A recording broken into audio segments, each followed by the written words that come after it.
இயேசு கிறிஸ்துவின் நாமத்தினாலே இந்த காலை நேரத்தை உங்களை வாழ்த்துகிறேன்.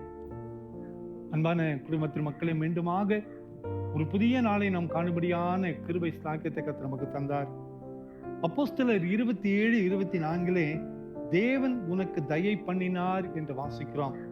God has granted you. தேவன் உனக்கு தயை பண்ணினார். அன்பான குடும்பத்தின் மக்களே, இந்த அருமையான இந்த காலை நேரத்திலே தேவன் நமக்கு தயை பாராட்டுகிற ஒரு ஆண்டவர். தேவன் உனக்கு தயை பண்ணினார் என்று வாசிக்கிறோம். இந்த அருமையான இந்த காலை நேரத்திலே தேவன் நமக்கு தருகிற தயை மிகப்பெரியது. தேவன் நமக்கு காட்டுகிற பாதைகள் மிகப்பெரியது. தேவன் உனக்கு தயை பண்ணினார், அதனால்தான் இன்னைக்கு கூட நீ ஜீவனோடு இருக்கிற.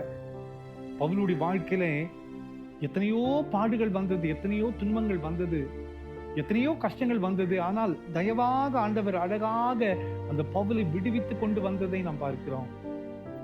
அந்த ஆண்டவர் தான் சொல்லுகிறார், நான் உனக்கு தயை பாராட்டினேன். தேவன் நமக்கு தயை செய்திருக்கிறார், எனவே நாம் ஜீவனோடு இருக்கிறோம். ஒருவேளை இந்த பவுலுடைய வாழ்க்கையில மோசமும் வெள்ளமும் கடல் கொந்தளிப்பும் சேதமும் பசியும் பட்டினியும் நிர்வாணமும் மோச நாசம் எல்லாமே அகப்பட்டது. ஆனால் அந்த பாதையில் எல்லாம் ஆண்டவர் தயவாக பவுலை நடத்தி வந்ததை அறிந்திருக்கிறோம். அந்த ஆண்டவர் தயை இருந்ததுனால்தான் அந்த இக்கட்டான எல்லா உபத்திரவங்களின் மத்தியிலையும் அழகாக நடத்தி கொண்டு வந்ததை நாம் பார்க்கிறோம்.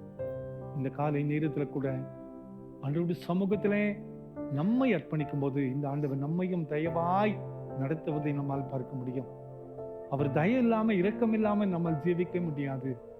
இன்னைக்கும் இந்த பவுல் சந்தித்தை போல எத்தனையோ துன்பங்களை நாம் சந்தித்துக் கொண்டே இருக்கிறோம். எத்தனையோ போராட்டங்களை, வேதனை, பாரங்களை நாம் சந்தித்துக் கொண்டே இருக்கிறோம்.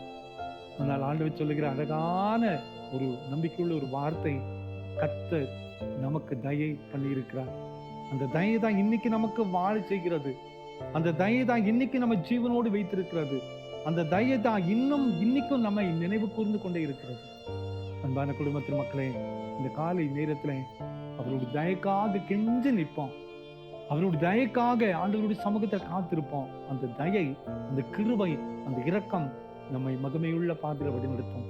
இன்னைக்கு அழகாக நடத்தி கொண்டு போவதை நம்மால் பார்க்க முடிகிறோம். கவலைப்படாதிருங்கள், தயை நமக்கு ஆண்டவர் செய்திருக்கிறார். ஜெபம் பண்ணலாமா? அன்பின் ஆண்டவரே, இந்த காலை நேரத்துல உங்களுடைய பாத தண்டி கூடி வந்து அழைக்க தந்த வாய்ப்புக்காக நன்றியப்பா. நீர் எங்களுக்கு தயை பாராட்டு இந்த தயவுக்காக நன்றியப்பா. இரக்கமுள்ள கரம் கூடவே இருந்து எங்களை பலப்படுத்த வேண்டுமா கெஞ்சலாம். பிறந்த நாளையும் திருமண நாளையும் நினைவு கூறுகிற ஒவ்வொரு பிள்ளைகளுடைய வாழ்க்கையில சமாதானம் நிறைவாய் காணப்படட்டும், பலப்படும். இயேசுவின் மூலம் ஜெபங்களும் எங்கள் நல்ல பிதாவே. ஆமென், ஆமென், ஆமென்.